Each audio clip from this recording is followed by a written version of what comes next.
Hello, everybody, and welcome to another episode of Up the Poshcast. In this episode, we look back over the week that was Peterborough United. It was a busy week of friendlies. We started the week with an 8-1 win over Peterborough Sports, but that was sadly pretty much as good as it got. We followed that up with a game on Friday night against Kings Lynn, which was a 1-1 draw, and a win over Boston in a 1-0 very wet game where a few of the lads were in attendance for. I was joined by Lods, Del, and Max tonight, and we talk all things over those three friendlies, some takeaways and some concerns that we have. So sit back, relax, and enjoy the episode.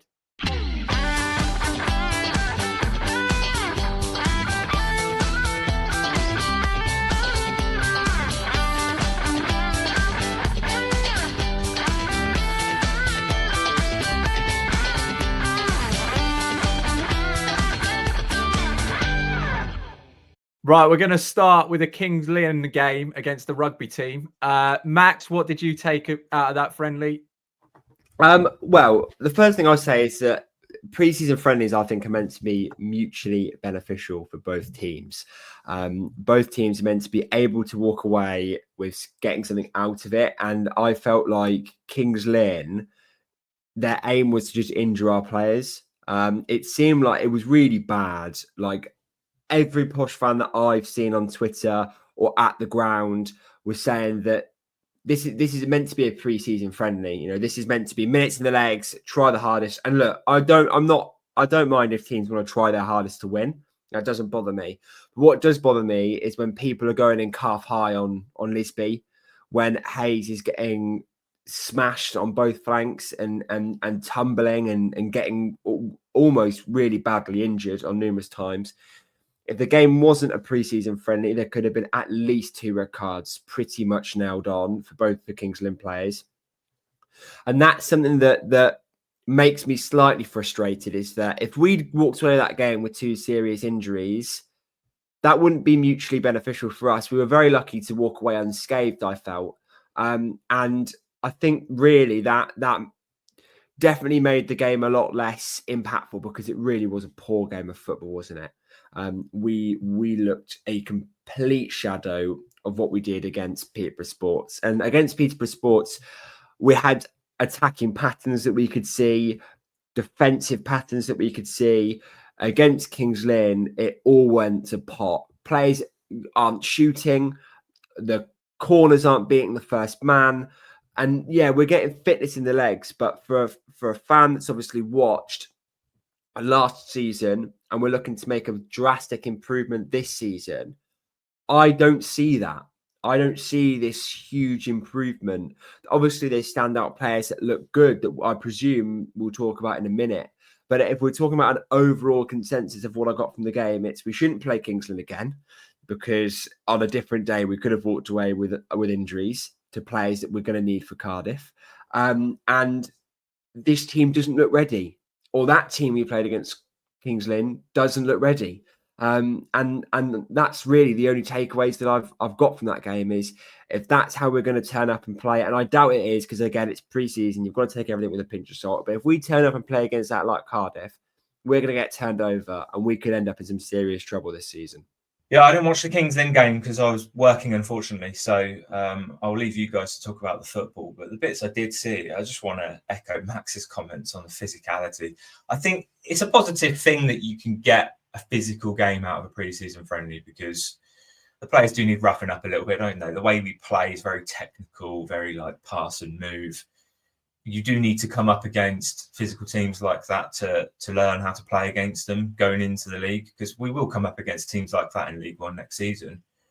But I'm not sure why they set up so aggressively, Kings Lynn. Listening on the stream, there was no commentary, so you could hear the fans, and they're all like shouting things like "kill him" and "break his legs," and it's like, chill out, guys. It's a friendly. I've looked at Kings Lynn's other pre-season friendlies. They've played 2 home games, or they're due to play 2 home games. One against us, the other one's against Spalding. So, in terms of their gate receipt, you would have thought that we'd be giving them quite a lot of money there. I don't know how many fans were there and how many fans they normally get. But to play like that against us, and at the risk of injuring our players, like Max said, that one on Lisby could have easily put him out for the start of the season. Like, why would we put our players in that position and risk that again and play Kings Lynn again in the future? Like, they've just ruined it for themselves, really, haven't they? I have to agree. I just need to echo what you've both said. Horrible bastards, you know. I meant the fans and the players, by the way, not just the players. But I just don't understand why they felt the need to be as physical as what they did. I've got no issues with going in hard, being strong, all that. Rightly so.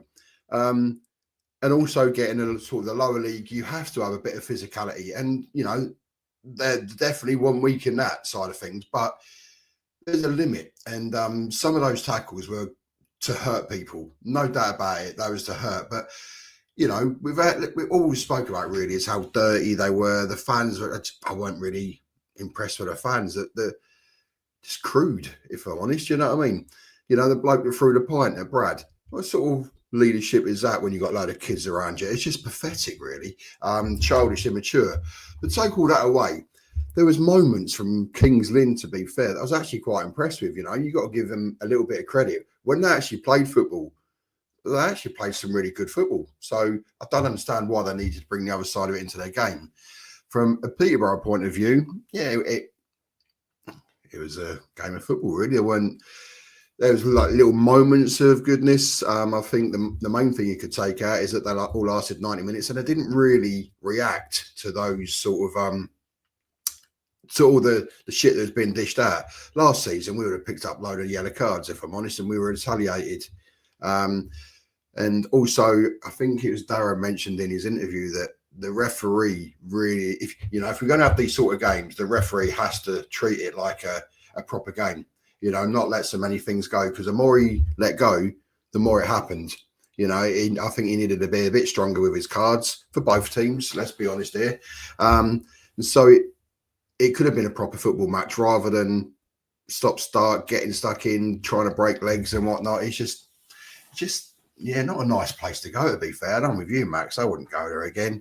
Fucking horrible place. But, you know, it's 90 minutes. Most of them played 90 minutes apart from, I can't remember who come off. But no. Anyway, Kings Lynn, ain't got to go there again. Yeah, I echo exactly what you boys have said on Kings Lynn. It reminded me of that England-Honduras game, do you remember, before the World Cup? And they were just absolutely kicking lumps out of the England players. And it was honestly really similar, really bizarre tactics. The only thing I would say is I think we got through it pretty much unscathed, apart from George Nevitt, which was a pre-existing problem rather than anything caused by a Kings Lynn player. And it probably won't do them too much harm in case somebody does come with that physical approach in League One to have gone through that. Moving on to Posh's players, there's 3 players that I want to talk about. The first of which is Brad, who is having a great pre-season. Really, really impressed with him. I think he looks really sharp. I think he looks quick. I know it wasn't his goal, but the way he took the ball down was brilliant. Great first touch. He accelerated past the defender, and he's done that a few times in pre-seasons where he's just sort of blistered past a defender. I know one of them was Michael Gash, and he's not the quickest, and I don't really know about the pace of the Kings Lynn defence, but he also got in behind Leicester's defence. So he's looking physically really good. I think his work rate's up, and he just looks really involved. I think he's shown a lot of promising signs already that, you know, he's an improvement on last season. The problem is a lot of the others, I think, that struggled last season are not showing those positive signs that they're improving. And one of them, well, let's focus on one first, in Carl Johnston, who I thought was awful, absolutely awful at Kings Lynn, both defensively and on the ball. I'm really concerned about Carl Johnston. He felt like a bit of a panic signing last season when you think how much attacking that Fergie wants his fullbacks to do. And traditionally, Carl Johnston can't attack. He can, well, supposedly he's a great one-on-one defender, but I mean, he was getting torn apart by Kings Lynn's winners. So I am concerned about him. I just don't see it. He's just pure work rate. That's all I see. It's like technically he didn't look any levels above non-league players. He's just pure work rate, desire. And those are great characteristics to have. But in a ball-playing team, I don't know. I just don't see it with him. And the other one, and look, this is risks the ire of Dara, but Donny O'Brien-Brady was awful against Kings Lynn. I defy anyone to watch that and tell me that he wasn't. I mean, 3 times he miscontrolled it in the midfield. The first goal he's jumped ahead of and they score from. It wasn't the best pass from Nevitt, but a better midfielder gets his body in. Look how good Khela is at doing that already, getting his body in and just shielding off the defenders. Failed to do that. He gave the ball away in the second half, and a better team 100% scored for it on a breakaway. They cut the ball across, and I think the striker missed, or we might have intercepted the crossfield pass. But and he gave the ball away on the edge of their box when we had a really good chance with a really heavy first touch. So I defy anyone, like I say, to watch that and tell me that O'Brien-Brady looked good. And he's got an opportunity at the minute because that third slot in the midfield's really open. Just don't think he's seizing it, and I am still seeing absolutely nothing because the flaw isn't necessarily with his physicality. Like Dara can go on about how he's put on all this muscle and he can run a bit more now, but technically he doesn't look up to the level, and there's no amount of muscle that you can put on that's going to refine that in what's meant to be a creative midfielder role. So yeah, those two, Johnston and O'Brien-Brady, particularly concerned me, but I thought it was a poor performance on the night all round, really. John, I don't know about you. I'm sure you'll agree. But that third midfield slot is really concerning me at the moment. I simply do not know who is going to play there against Cardiff. I don't know. Nobody has shown. If I was the manager, which obviously I am not, but if I was the manager, I wouldn't know. Nobody has shown me any sort of sign that they are of a League One standard. I think Collins and Keller will be our base. Khela has looked fantastic. We'll talk more on him when we talk about Boston. But that whether we're going to play a flat 3 or a 4-2-3-1 is still up for grabs. We only really have one out-and-out 10 in Chris Clark. And those other 2 midfield slots are Dobby, Joe Andrews and Ryan de Havilland, who all don't look up for the task of League One football. So that is something that is relatively concerning me. And if we're going to talk about transfers, which I'm sure we will in a minute, a central midfielder, when Collins still hasn't signed a contract, our midfield against Cardiff could genuinely be like Dobby, Keller and Chris Clark if we don't move quickly in the transfer window. Like that's what our midfield 3 could be. Based off last season, based off pre-season at the moment, that's not a midfield 3 that's going to win us football games. And Khela being a new signing and being our standout is worrying to me. So we are in dire need of a central midfielder. I will just loop back very quickly on Cole Johnston. I really don't like how he doesn't size a defender up, does he? Like, you see sort of fullbacks nowadays sort of jockey the winger backwards and then act on their decision. Cole Johnston will run it into the player and squat. Like he seems to squat really low into the player and almost like he's holding the ball up for wingers to overlap or shielding a ball out of play. And I can't get behind that defensive style. I don't know what the plan is when he does that. But if that's what works for him. But that is it's really concerning me that I just don't think Cole Johnston's ball playing is strong enough, and we've said that about a lot of players in this back line. And if you can't play the ball, it becomes so challenging to play the way Fergie wants to play. And I think as a fullback, that's a position that we need desperately because, as John said, we haven't really seen him attack. He doesn't really run down the wing at all. What I do like about him is those characteristics John said, and I won't repeat, but those characteristics are something that I really like in a player. Just I can't see him being a good League One player. And finally, from me on players, I do want to talk about Lisby. I thought Lisby looked really good. Lisby runs like he doesn't know how to run. And I don't know if anybody is going to sort of listen to that and think, what on earth am I on about? But if you watch Lisby run, like he is rapid, but his running technique is so strange. It's really funny. Not that takes anything away from the player because I think he's a real talent. He had defenders like almost wanting to hit him. That's how much he had them all on sort of strings.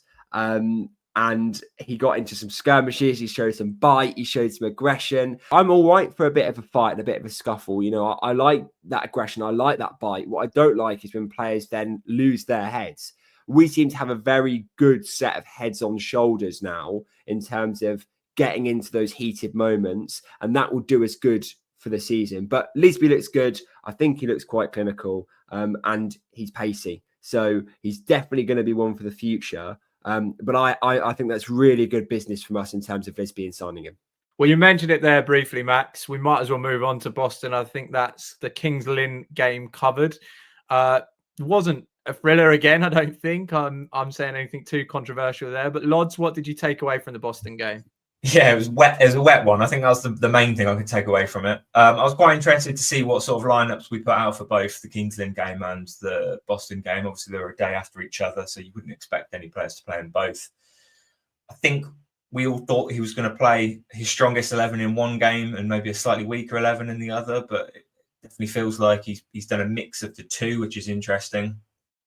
Obviously, we spoke about the struggles we had in the Kings Lynn game, but the Boston game yesterday, I think we probably had equal amounts of struggles, if I'm honest. There's definitely times where Boston were on top. I think they probably dominated the second half entirely. I think we were lucky to come out with a 1-0 win. Max spoke about the midfield there. I think it's clear to see that Collins and Khela are the two best midfielders at the club at the moment.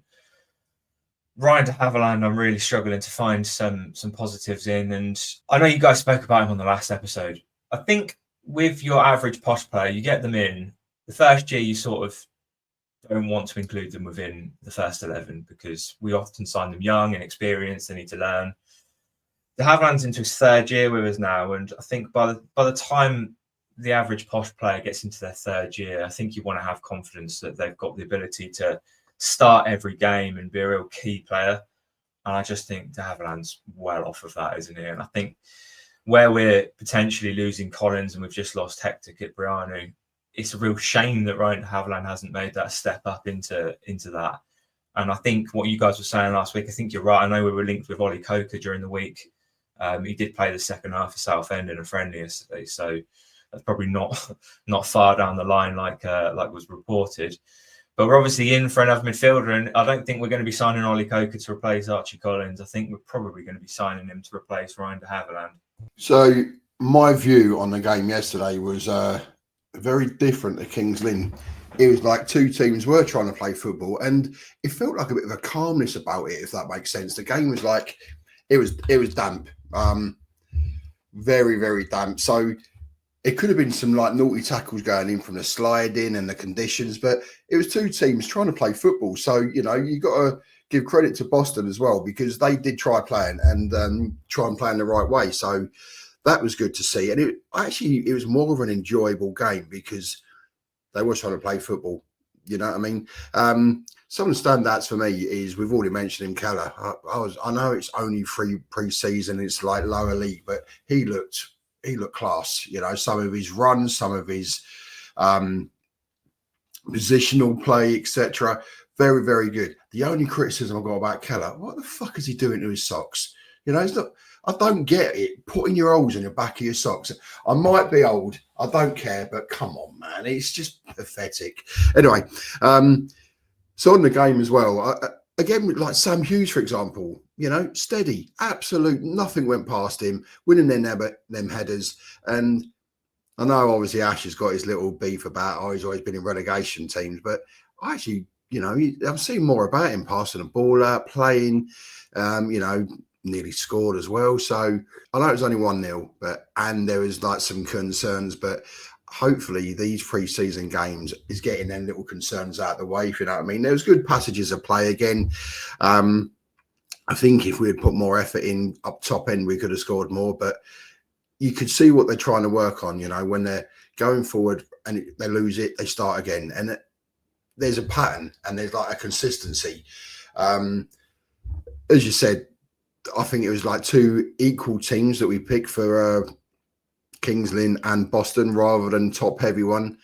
It'll be interesting to see what 11 we do go with when the season does start. But yeah, overall pretty good. Yeah, Del, one of the players you mentioned there was Khela, and I really like the look of Khela. I think he looks physically imposing, which I like. He gets around the field really, really well. If you notice how many balls, like at breakdowns, Keller's on it, and I really like that.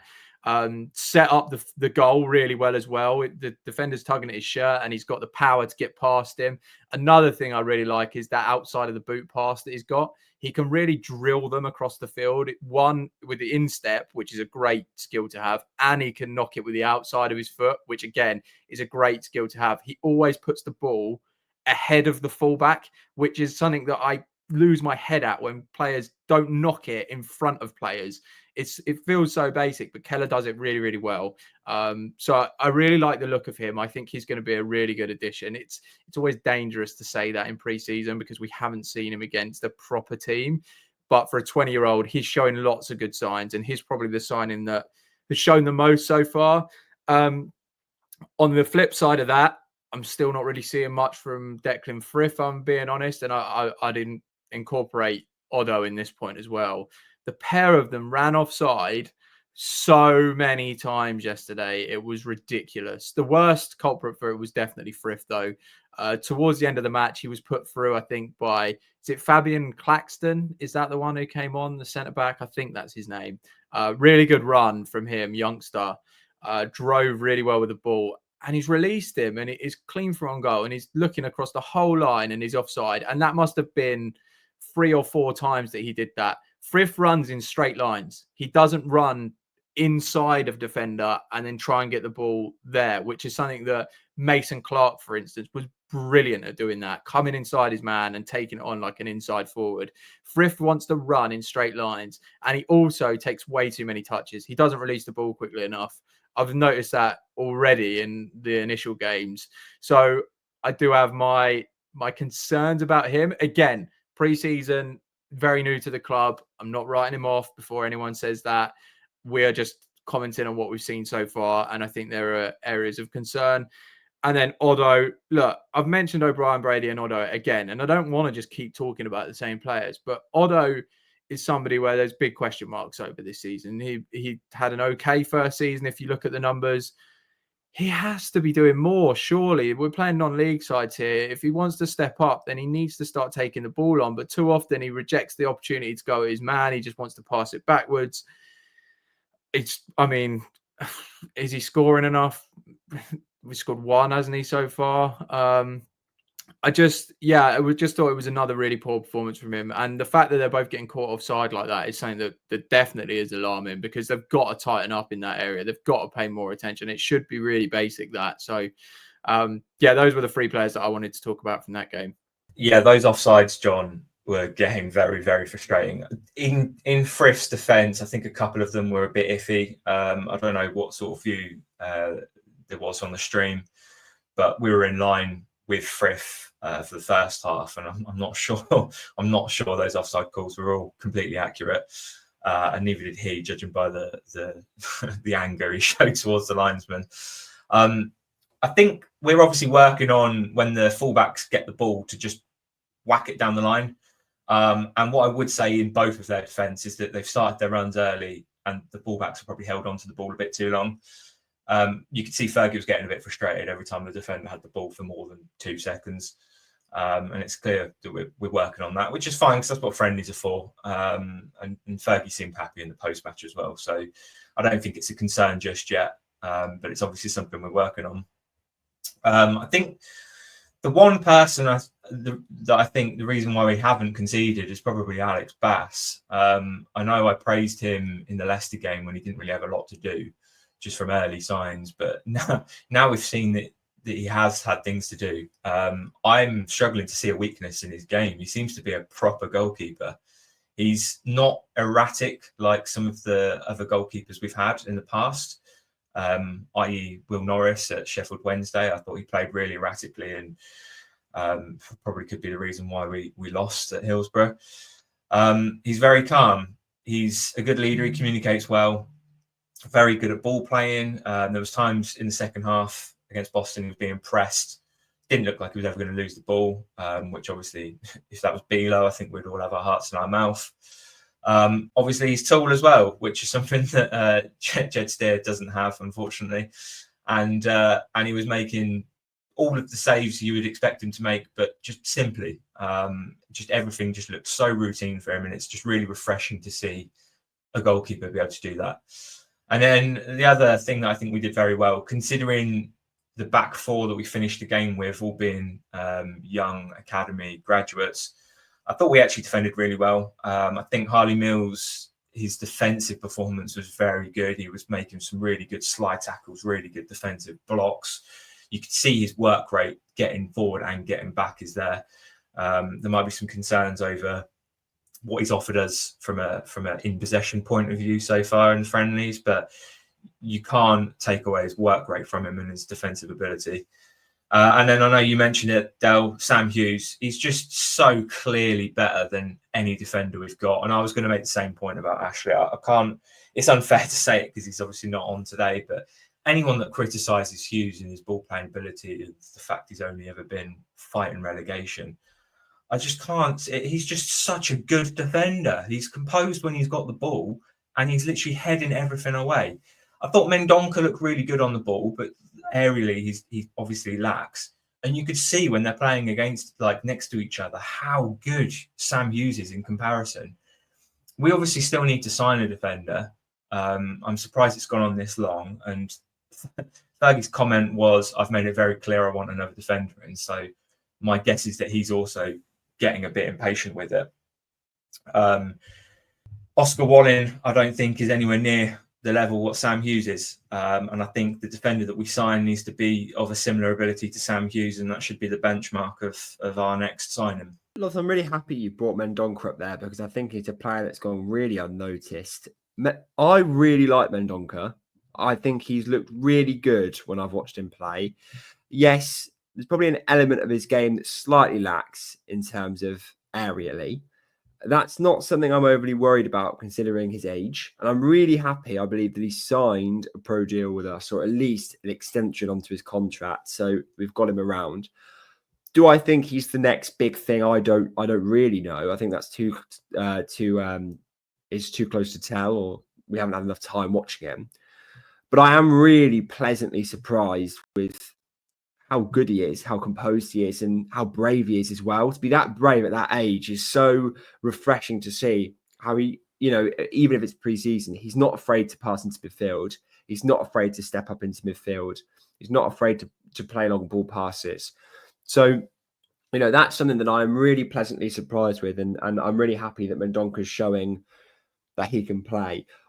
What I'm probably not so pleasantly surprised with is Gustav. Now, look, I had a bit of a crash out towards the end of last season about Gustav, and said how sick and tired of him I was getting. And look, I think I was probably a little bit too harsh. The problem that I've got with Gustav is he looks like his confidence is completely shot to pieces, and no amount of goals is going to build that bridge back up again. That is a routine finish that he had at Boston yesterday. He's in a prime position and he's kicked it at the goalie, and it is luckily gone in off the post. It was very lucky to have scored a goal. That is routine for a striker at this level, to pick a corner or to pick a spot, to read the goalkeeper and put it away comfortably. And look, a goal's a goal. But when you're talking about trying to instill confidence, those are the types of finishes you just do not want to be doing, because that was his potluck where it landed. It could have gone anywhere. And here's what we need with Gustav. It's either we sign a number 10 that knows how Gustav plays, or we start Brad, because his runs are fantastic. Gustav's runs and ability to pick a run is something so, again, very similar to how I've just said about Mendonca. It's really refreshing to see a striker have such an eye for a run. The problem is if we can't pick the run out, then what's the point? And Khela did a really good job yesterday, I felt, and he has done a good job in preseason at picking out those runs. And Chris Clark did it twice against Peterborough Sports, which we'll talk about in a minute. But we need somebody that can do that on a consistent basis. And I for example, and I hate to bring his name up again, but I don't think I'd have much of a doubt of someone like Joel Randall being able to slot him through and pick out a run on the counter attack, which is where Gustav's going to really thrive. Is playing off the counter and making clever runs and confusing defenders.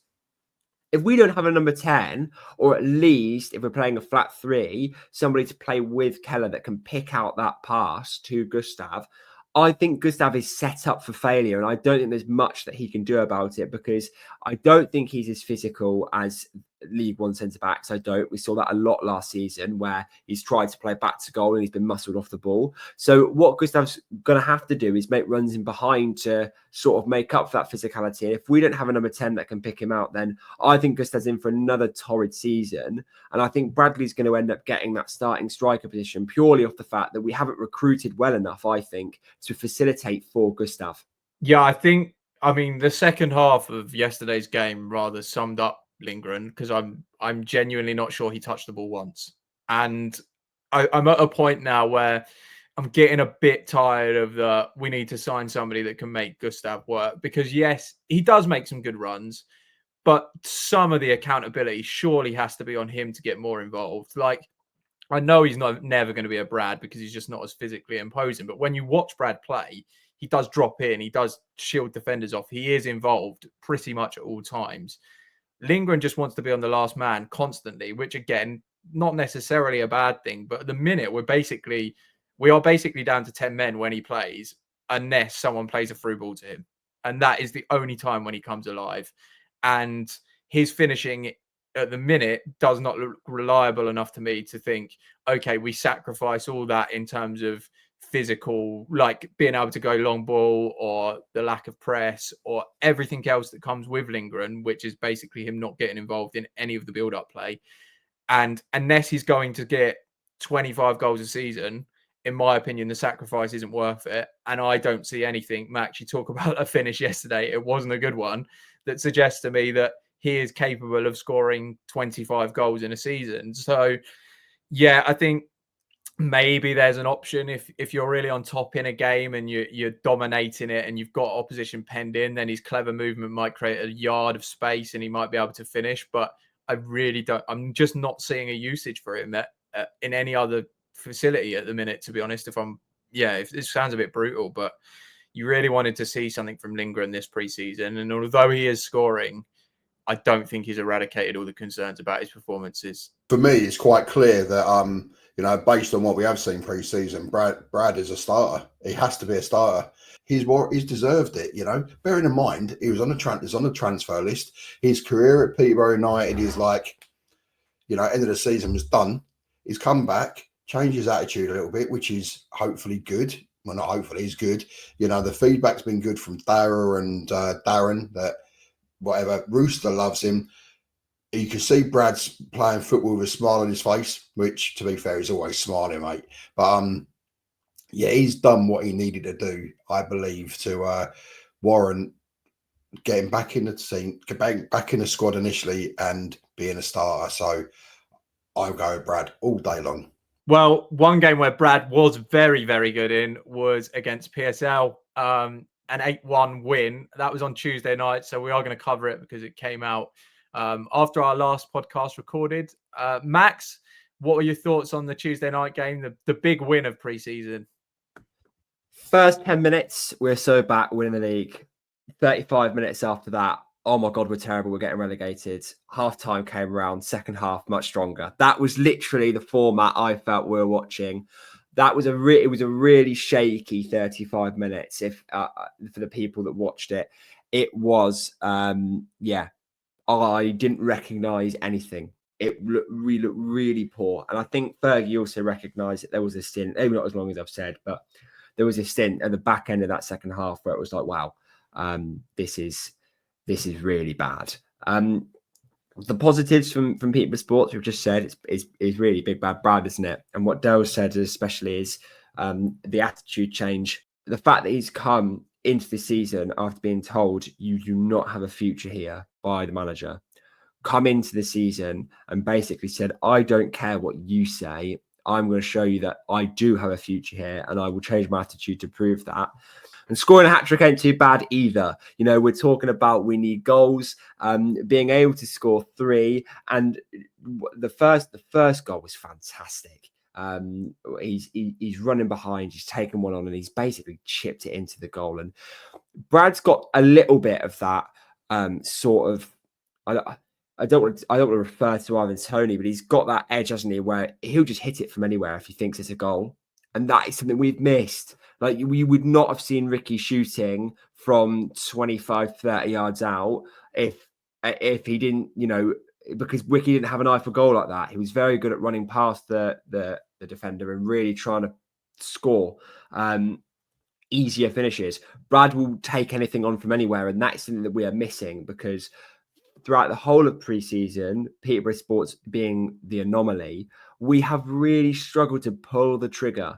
Hayes probably might be the most frustrating player I've watched, because he is so fantastic on the ball, but he has an inability to understand when to pull the trigger. We don't shoot anywhere near enough, and that is a problem to me. And Brad really put that to bed against Peterborough Sports, and he has done all pre-season, that he will pull the trigger when he thinks a goal is on, and that is a mentality I'm really hoping that Brad can sort of coach into the players around him, because when we pull the trigger, we actually do look quite good. It's just we struggle. We're in our own heads, and that's going to be a downfall this season if we don't sort it out. But look, Peterborough Sports was good.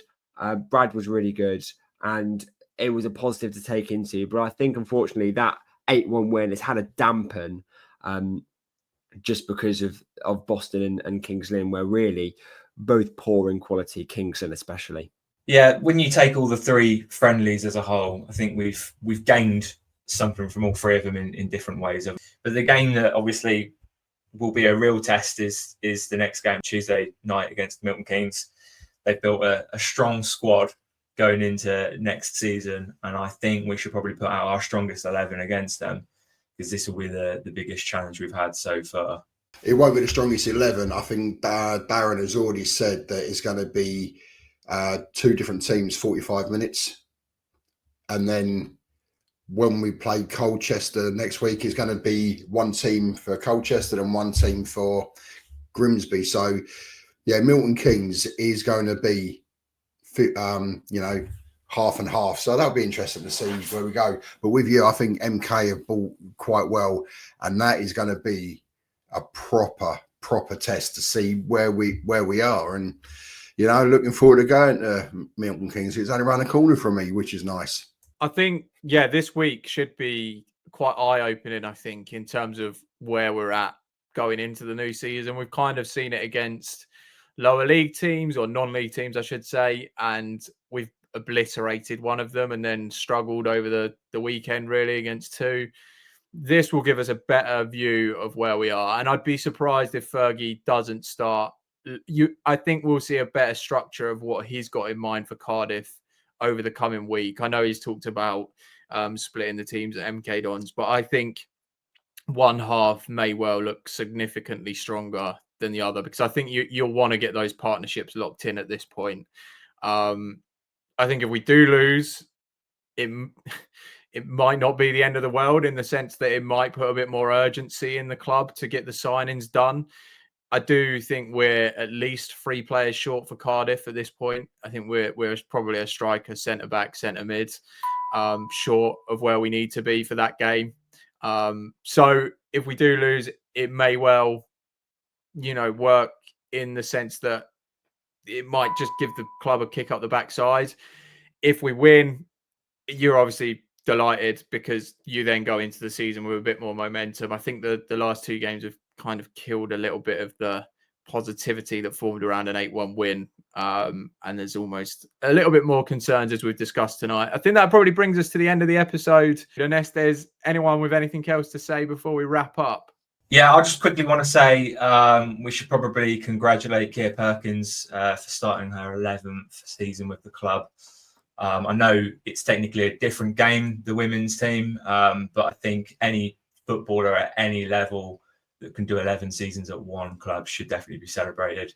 I can imagine she'll probably go on a lot further as well. I know she did an interview with Phil during the week, about closing in on 200 goals. She says she doesn't think she'll get it this season. I think she's only 20 goals off looking at it, and the stats are quite hard to look at for the women's team. But I wouldn't be surprised. I'm expecting the women's team to get promoted this season. So I think there will be a lot of goals. And I would actively encourage all Posh fans to go and watch Posh Women at least once this season. Also, don't forget about Dell's Diaries. Come and find me. I'll also have the pin badges for sale, which you can see with Lods. I think it's the clearest. And John has gone. If you're watching on YouTube, if you're listening to Spotify, you're not going to see him. But I'll have those on me. And if you want to be on Dell's Diaries, mate, just mate, whoever you are, just come and find me.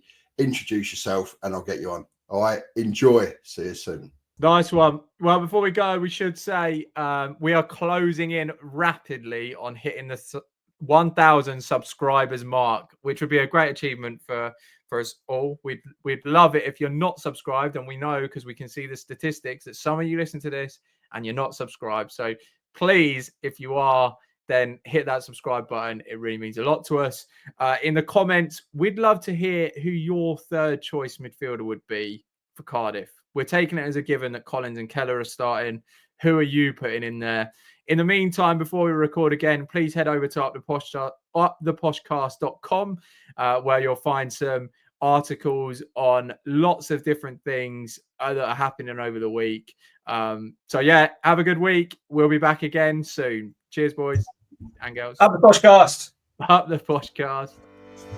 Up the Poshcast. Up the Poshcast. The anecdote I was going to tell was the guy at Boston that threw a kebab at the linesman. It sort of splattered all around and went over Sam Hughes. And Sam Hughes turned back to the fans and went, "What the fuck you done that for?"